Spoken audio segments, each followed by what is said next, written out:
What's up, guys? It's Neonta with Black Alabamians for Education, and we are here with the next episode of The Advocate's Chair.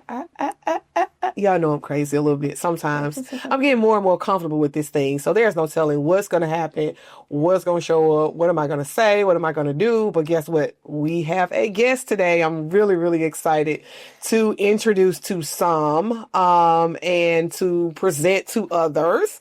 And I'm just putting it out there. Dr. Melissa Capehart. Hey,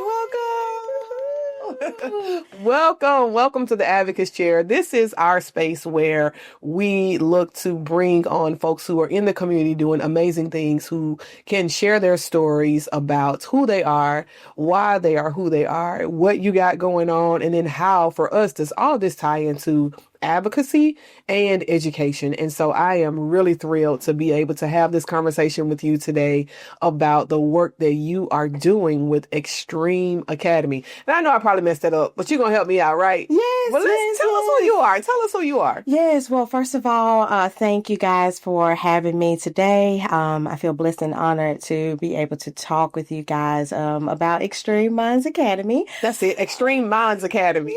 Yes, Extreme Minds Academy, which is a proposed charter school coming to the Birmingham area in fall of 2027, opening up with grades kindergarten through second. So we are starting with babies. All right, but let's stick a pin in Extreme Minds Academy, and I want you to tell us a little bit about who you are. So where are you from?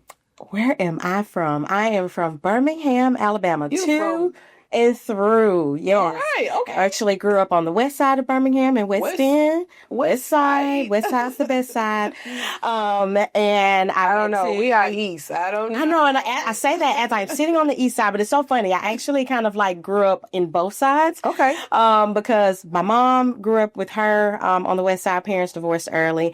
And my father actually literally lives around the corner from here. He lives in Huffman, in the Huffman area, and has lived there for the past, at least 20 or so years. Okay. So I would literally spend half of my time in Center Point and then half of my time on the west side of Birmingham. But went to Birmingham City Schools, elementary, middle. Birmingham, BCS. Yes. I graduated from Ramsey High School in 2007. Woo, on the hill. Yes, on the hills, on the southern border, and don't you forget it. Okay, y'all heard that. Yes, I am definitely a Ramsey Ram, through and through. And so I pretty much lived in Birmingham-ish the majority of my life. I live in Hueytown right now, so just a suburb right outside of it.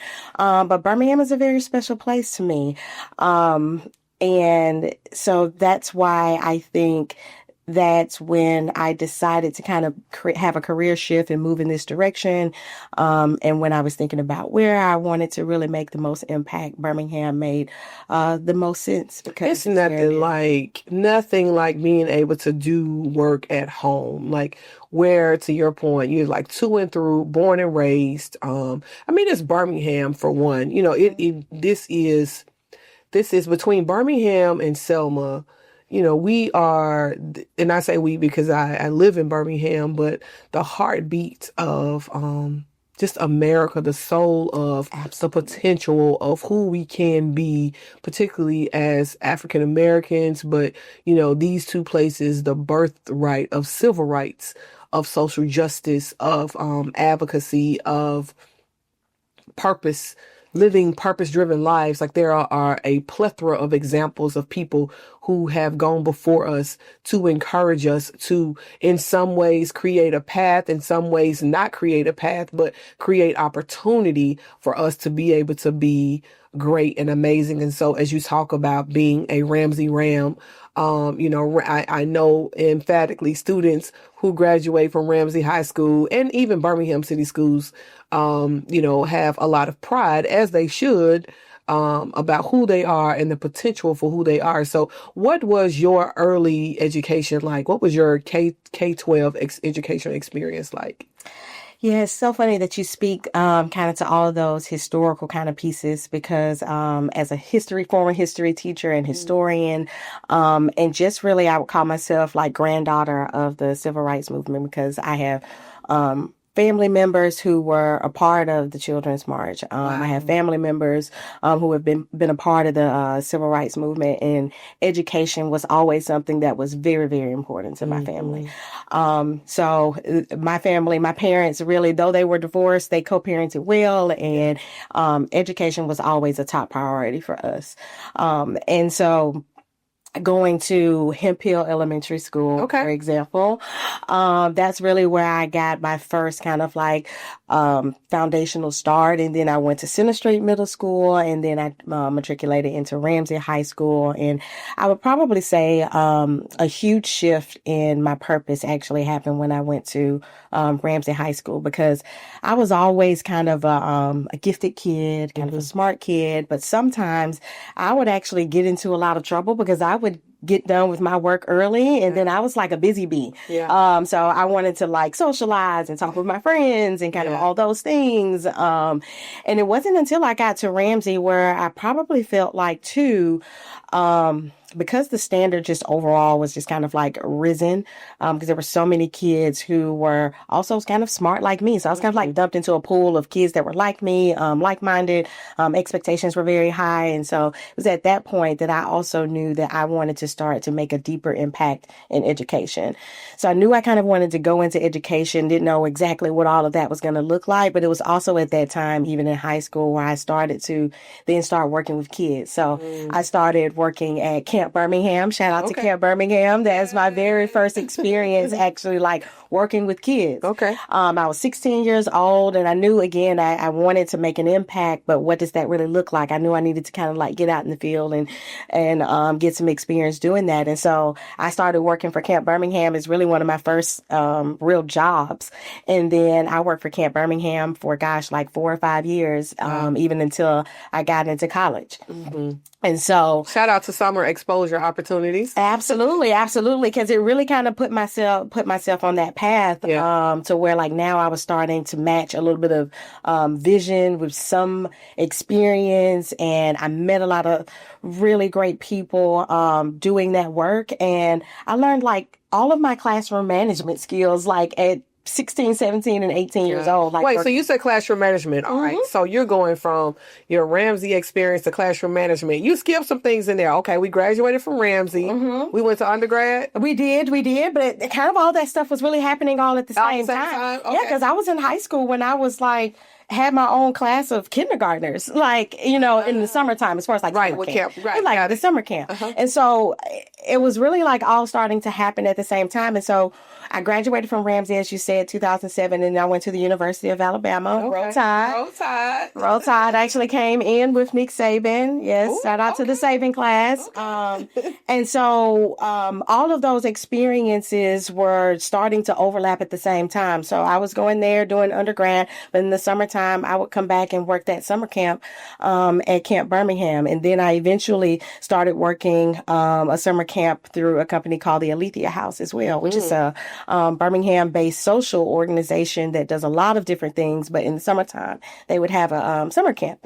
So I kind of like moved from that piece to then working the summer camp through Alethea House, which is a little bit of a different experience because of the population. But again, it was just another touch point where I was working with kids in the community in Birmingham, kids that looked like me, felt like me, and also kind of like grew up in some of the similar experiences, and that was also very important to me. Yes, that is. So when I was at the University of Alabama, I actually did not major in education, though I knew that was my route. Interesting. I actually majored in history and psychology because I had a plan I was like, okay, well, I'm going to go to grad school and I'm going to do the 5th year master's program, and that'll be how I get into education. But I didn't want to like box myself in per se, because I was like, I don't really know how this is going to go. Like, I may start teaching in K-12, but what if I want to move into the college space? I was also big in fine arts at the time, and so I just knew there was going to be a side project of me like teaching and then having my own fine art studio. Yeah. Which is so funny because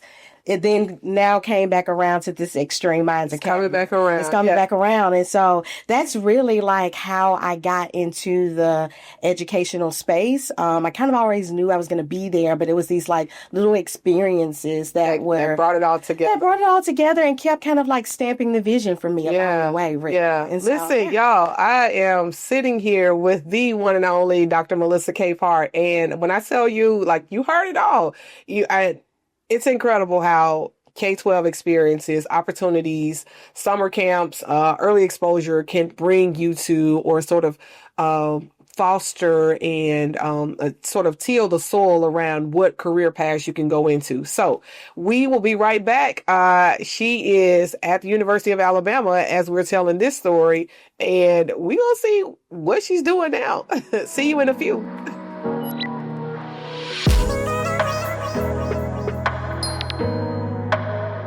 Guys, what's up? Neonta Williams back here with the Advocates Chair, part of Black Alabamians for Education. And I'm sitting here with Dr. Melissa Capehart. During commercial break, we were in the green room getting ready to talk about how important I think it is that these internship, summer exposure opportunities are extremely important because it affords our students the opportunity to explore, to see what potential career paths they can go on. And so you were telling us that led you into attending the University of Alabama, Roll Tide Roll, and then also pursuing a bachelor's degree. So let's talk about quickly the bachelor's degree. You got a master's degree because you don't just go from bachelor's to doctor, right? So how did we get here? How did we get here? So I went to the University of Alabama. Shout out to them. And in undergrad majored in history and psychology, as I talked about. And then I rolled straight into their 5th-year master's program where I was able to get my secondary degree in education and social sciences. And so from there, I actually already knew once I was in grad school that I wanted to get my doctorate. I wasn't sure the path there, but I was like, okay, I know I want to eventually get that, but I'm going to graduate. I'm going to go ahead and start teaching. So got my first teaching job in Tuscaloosa at Paul W. Bryan High School. Shout out to them. That place will always live in my heart. And so I dived straight in as a social studies teacher at that particular time, but I also was coaching multiple sports, just kind of all the things. And then about 3 or 4 years into that was when I started to pick back up my journey, my educational journey. So I actually enrolled in Sanford University. Go Bulldogs. All right. Shout out to Sanford. And that is where I actually started my journey to my doctorate. And it was kind of a long journey because for their particular doctoral program, I was required to go back and have my EDS as well as my administrative license. And so that's kind of what I did. So through that process, I actually got an additional certification and 2 more degrees. So I got my EDS. I graduated with my EDS in 2018, and then I rolled straight into my doctoral program, which I graduated in 2022. So clearly you believe in education. Like you have invested in yourself from a professional standpoint. I love that. So you were teaching, so you said you became a classroom teacher. How many years did you teach in the classroom? So I was in the classroom, about 6 or 7 years, because during that time I also transitioned back to Birmingham. I was actually living in Birmingham and commuting to Tuscaloosa. Like, shout out to being young and you can do all that. At that particular time, with no responsibilities. But then I moved back to Birmingham and then started teaching in Hoover. And then during the pandemic, I actually decided I was always a teacher who was a little bit techie, or what you would call it. I was a tech leader while in my previous role, like just as a teacher tech leader. And so I decided to apply for this technology integration specialist role at Hoover City Schools, and basically kind of think of an instructional technology coach, specialist, kind of all the things. But I also started that during the pandemic. So like May 2020. Okay. So if you can imagine, like my first part of that role was kind of like keeping the lights on and all of that. But also that was my way into a lot of the instructional technology kind of pieces, personalized learning, as well as the STEAM and the STEM and the coding and the robotics. And through those experiences, that was really where I was starting to see like, oh my gosh, like the impact of having those classes and actually embedding them as early as kindergarten. The hands-on experiences, I also saw how they were able to actually reach a lot of different types of learners, which was ended up being so important for me because during that time, as a technology coach, I had my son at the time. I also got married, but my son was diagnosed with autism when he was 3 years old. That was the huge shift. That was the shift in I was listening for what happened in your career, not like something happened, but what was the aha moment to say, okay, I'm getting ready to pivot and things are getting ready to change. And so this is where even in our conversation, I want us to pivot to get into the conversation around Extreme Minds Academy. Like, what is that? I heard in the introduction, you mentioned it as a charter school that you plan to open in 2027. But how did you get there? And what do you see Extreme Minds Academy being for other parents and students? Yes. It was really that was the shift for us. So I was rocking and rolling that role. I loved what I was doing. But I also realized that my child's path was taking a different journey. I wasn't quite sure even if all the things that I was doing in that role, like, will my child actually be able to benefit from this? And I saw just like the tough journey that I was taking even as a parent in the early kind of childhood piece of that, like just getting a diagnosis and trying to get into therapies and kind of doing all these things. And again, I'm in education. I'm somewhat knowledgeable of what this experience is. And I'm running around like a chicken with my head cut off. Like, oh my gosh, what am I doing? How am I doing? Getting all these doors closed in my face. And I was thinking, oh my gosh, if I'm doing all of this, what is everybody else doing? Yeah. And so we go through that process. We get diagnosed. We get into ABA therapy and all the things. And so we start to see the light. But I start to create another community as well with other parents. And I realized like, oh, everybody's drowning too. And then we have to get ready for public school, which I'm already like, whoa, in the state of Alabama, we just don't have the same amount of resources that other states. I've visited and trained with other states now where there are neurodiverse options on every corner and kind of all the things, but we just don't have those things here.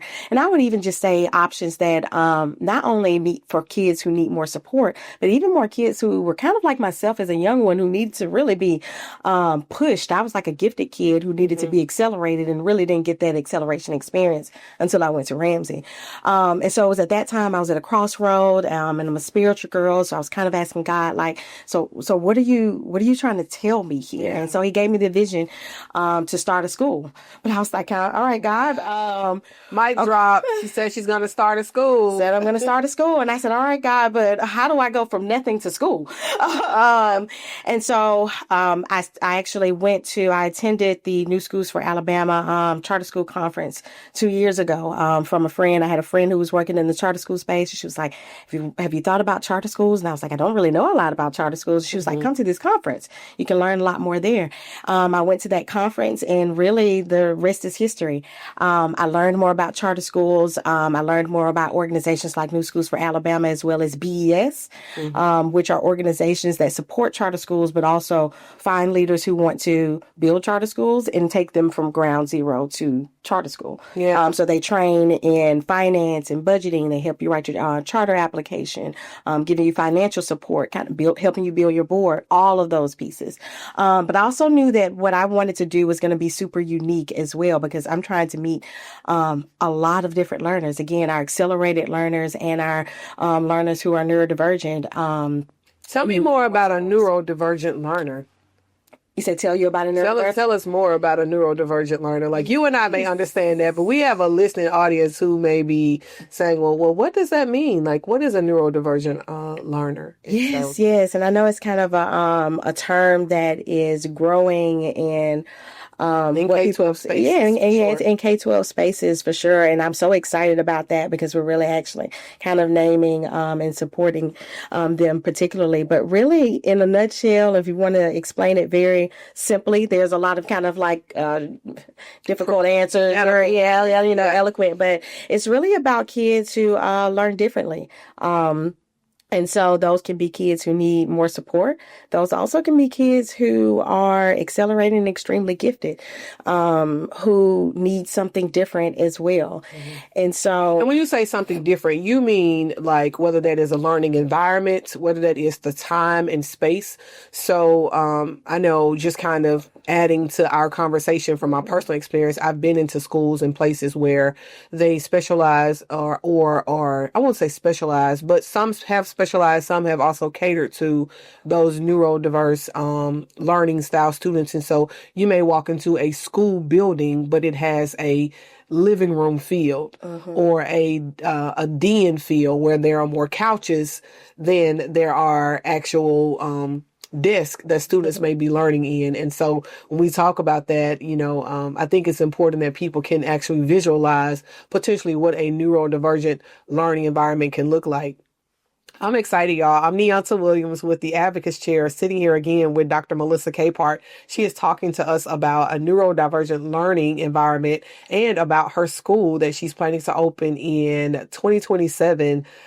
Which is going to be titled, or not titled, but the name of her school is Extreme Minds Academy. And so we're taking another break. We'll be back for our final conversation with Dr. Capehart, and I'm excited for her to share with us about what a day would look like for a student in her school, and what does Extreme Mind stand for, and what does she see being taking place is going to be so awesome for families to participate in. So Neonta Williams with the Advocacy Chair right there. Bam, bam, bam. All right. We'll see you in a second.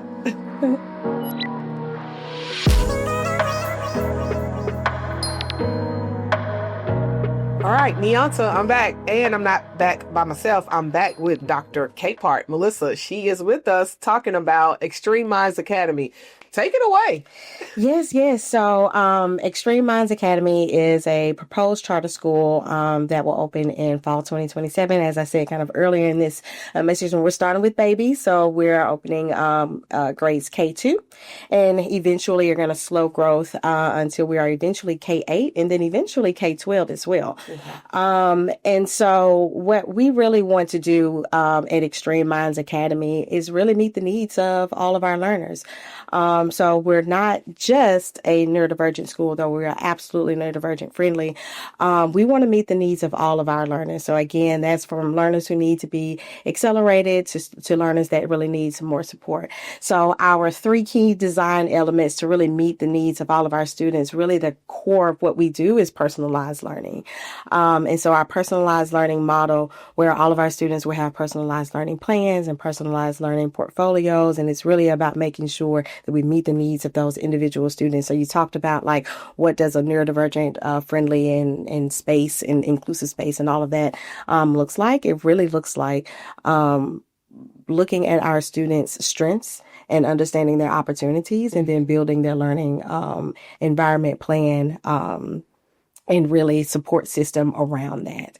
And so that's one of our key design elements. Our other is the stream. So our name is Extreme Minds Academy, and that is very intentional. And so a lot of people have heard of STEM, or they've heard of STEAM classes. Where we are different is we add the R for stream. And so the R stands for reading, but it's really our literacy focus. And so we have a literacy focus really to and throughout our whole program, but where we'll also take that to the next level. And this is where a little bit of my technology and all of that background is. We also focus on digital literacy and digital citizenship, which are really skills that go hand in hand, particularly for our learners now. Like they literally live in two worlds, both in kind of like a physical world and a digital world. I did so much training and classes and kind of all those things, even as a district specialist with all of our students, because it's so important that we give students those skills.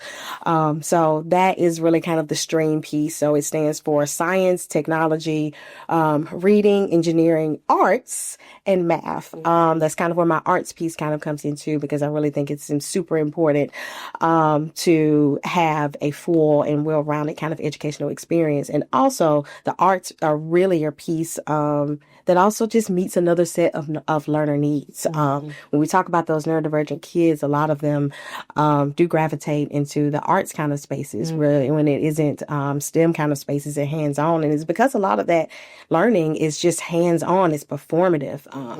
And so the stream piece is also kind of the bread and butter of what we do. And then lastly, we really wrap around that full academic and innovative experience with social emotional learning. And so that is our third key design element. And we base our social emotional learning program on our power values. So we see all of our scholars and staff as superheroes. And so we all kind of live by a shared set of powers. And really our purpose at Extreme Minds Academy is to help all of our staff and our kids find their individual superpowers. I believe that the purpose of school is to help you find your purpose in the same way that I was kind of like wrestling with what that looks like.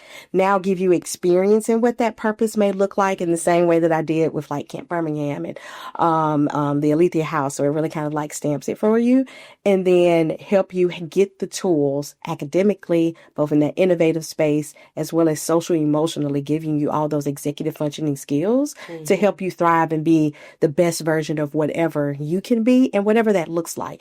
And so we know that all of our learners will take different types of paths, whatever that looks like for them. We want to be able to support those individual journeys to help them become the best version of whoever they're going to be. So we don't look at our students for what our school is going to look like in kindergarten. We look at them for what is this going to look like when they're 35. Yeah. And so that's really a course or the crux of who we are and who we intend to be. And I really just want to have a school, again, that embraces inclusion and diversity. And I know those are kind of terms that are kind of all over the place now, but we want to really be that space where we kind of embrace all of those pieces. We want to embrace the differences because that's where we really develop and shine who we are. Yes. One of us or all of us is better than one of us is what we believe. Yeah.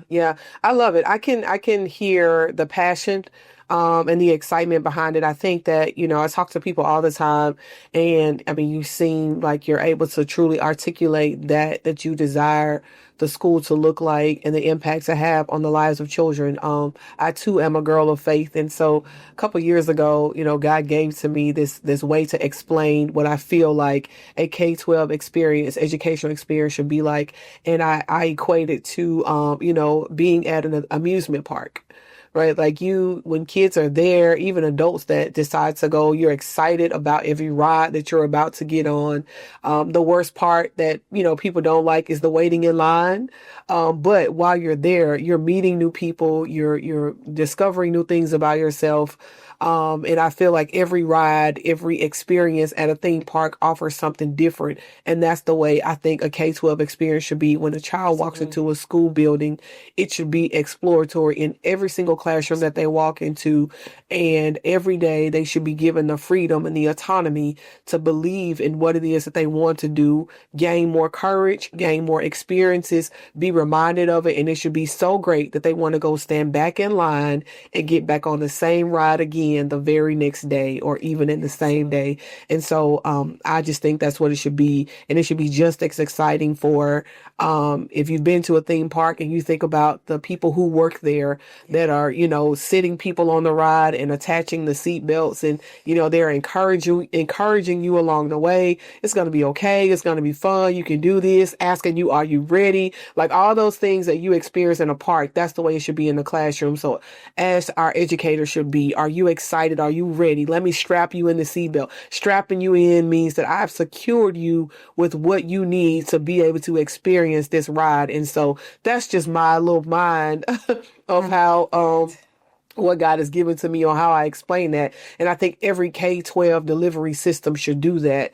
As you know, with Black Alabamians for Education, we are an organization of choice. We support traditional public, private, charter, virtual home, blended, micro, charter school options, right? And so we believe that every parent and every child deserves to have access to that option. Okay. And so hearing about your experience as your own personal K-12 experience all the way through your doctorate degree, and how you were able to go to different institutions. The University of Alabama is a state institution, and then you have Sanford University, which is a private institution, and then you have Ramsey High School, which is a magnet school, but a public school option. So you think about all of these different things. And so if your experience was like that, why can other children not have access to those same opportunities? And so to be a wife with a child that you recognize that your child learns differently, but he or she deserves to, and I think you have a son, yes. But he deserves to explore just as much as you did, and have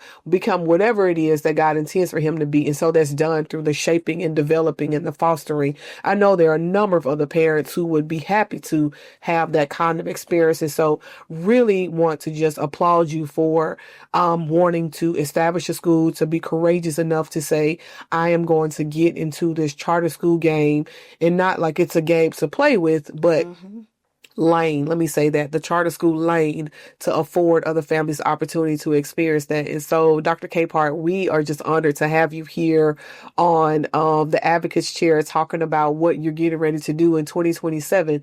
If there is anything that you would like to say to the audience, turn to that camera and give it to them before I close us out. Yes. Well, again, I just want to thank you again, Black Alabamians for Education, for having me and personally getting me here. And it's kind of, as you said, I realized, and I think it was my parent journey, where I didn't realize the privilege that I had of choice. Like, I was able to go to all of these different types of schools.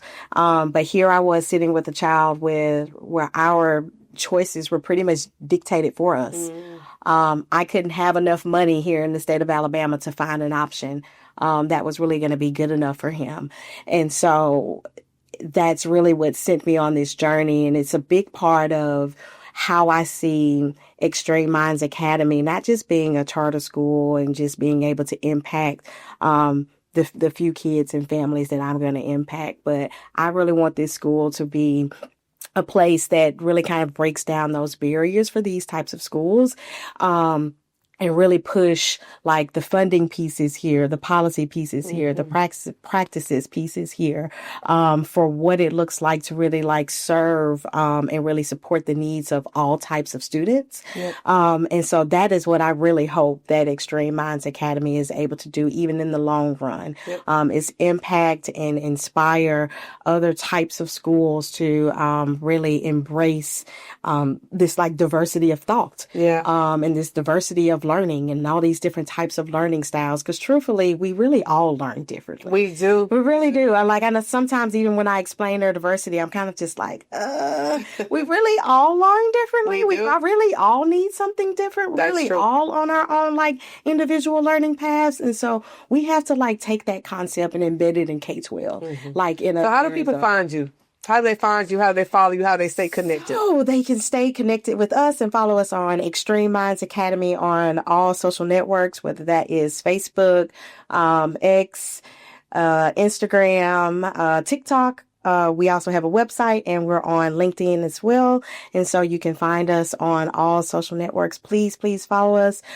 Please go to our website at extrememindacademy.org, and you can find out a lot more information about us. You're able to get in contact with us from there. And yeah, please come find us. And don't forget about us, Extreme Minds Academy, opening up in fall 2027. I cannot thank you guys enough for having me. You are welcome. Listen, thank you for being here. Thank you for taking a seat on the Advocates Chair, where we advocate for others, and we also make sure that the message is getting out about the wonderful things that's happening in the K-12 space, and how our personal experiences propel us into the purpose that God has intended for us to have. So I'm Neonta with Black Alabamians for Education. This is another amazing episode of the Advocates Chair. Thank you for listening in. We would like for you to like this and also subscribe to our YouTube channel. Share this with someone else. And finally, cheers to the chair.